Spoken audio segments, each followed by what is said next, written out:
Saya nak kongsi dengan tuan-tuan ya, ada satu institut penyelidikan di negara kita nama Nahrim. Nahrim, Institut Penyelidikan Air Malaysia, agensi kerajaan. Mereka buat kajian dan unjuran, mereka menjangkakan, ni penting ya, kita akan kena kemarau yang sangat melampau. Bermula tahun 2025 sampai 2035. Dan di Melaka, tuan-tuan, dijangkakan akan berlaku pengurangan hujan yang begitu teruk dalam julat 0.1% sampai 36.3%. Kalau kemarau panjang ini berlaku, Nahrim menjangkakan dia memberi kesan yang sangat besar ke atas sumber air mentah.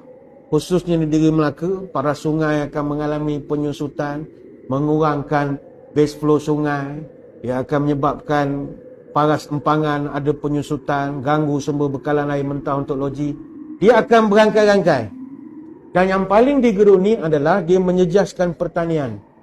Dan impak awal yang berlaku adalah krisis bekalan beras.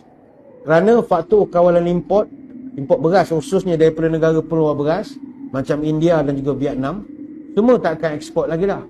Sebab nak bekalan untuk rakyat dia pun tak cukup.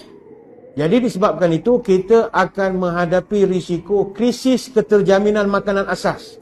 Seperti beras. Yang mana kita ni semuanya makan nasi semua kita ni. Dan kita sangat bergantung kepada beras sedia ada yang disediakan oleh pihak luar. Jadi, saya ingat kita kena ada satu jihad untuk kita sementara nak nunggu 2025 ini. Iaitu, kena buat persediaan lah. Tuan-tuan bolehlah cari benih padi sehari dua ni sebelum mahal. Tahun depan saya ingat mahal. Benih padi ingat senang nak cari, payah nak cari. Malaysia nak cari tak jumpa lah. Pergi pasar tani kalau jumpa. Tak ada. Ada juga seed Kedah. Jauh baru jumpa. Itu pun sekilo entah berapa kita pun tak tahu. Surau masjid, ada kawasan lapang daripada kosong, tanam padi lah saya ingat. Tanam padi. Mungkin tahun 2023 kita gelak secara berjemaah sajalah. Tanam padi, gelak kan tunggu 2025 esok pun kau tahu. Rugilah kita tak tanam kau tak 2 tahun, dah boleh makan lah. Yang buat unjuran ni bukan orang tepi jalan. Nahrim, Institut Penyelidikan Air Malaysia. Kenapa kemarau teruk berlaku?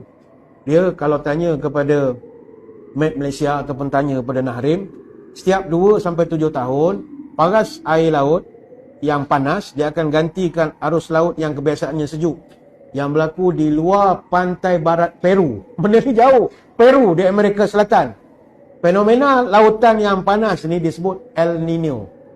Tapi bagi kita orang Islam, benda ni nak kiamat lah. Sebab antara petanda jelas kedatangan Dajjal adalah kemarau.